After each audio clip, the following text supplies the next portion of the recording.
N V lifestyle channel आपको स्वागत। आसत जाना आप जो मैंने केश रंग कर हेयर कलर कर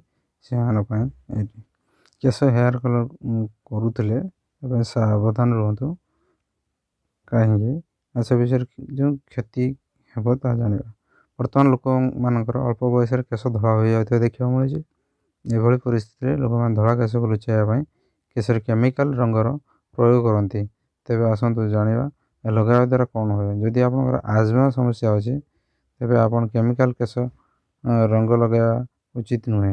यार कारण हूँ आजमा रोगी मैंने रासायनिक पदार्थ जो निश्वास नेबार असुविधार सम्मुखीन हो पारती। रासायनिक केश रंगर दैनिक व्यवहार आखि को क्षति पहुँचाई पारे। यह दृष्टिशक्ति प्रभाव पकड़ केश केमिकल केश रंग लगाइवा द्वारा केश वृद्धि बंद हो जाए जमीपाई केश शीघ्र बढ़े ना। केश रंग केमिकल थाए यार अत्यधिक व्यवहार चर्म समस्या सृष्टि करे। केश रंग लगाइवा द्वारा रूपी समस्या सृष्टि होता है। से यार व्यवहार कम करवा उचित।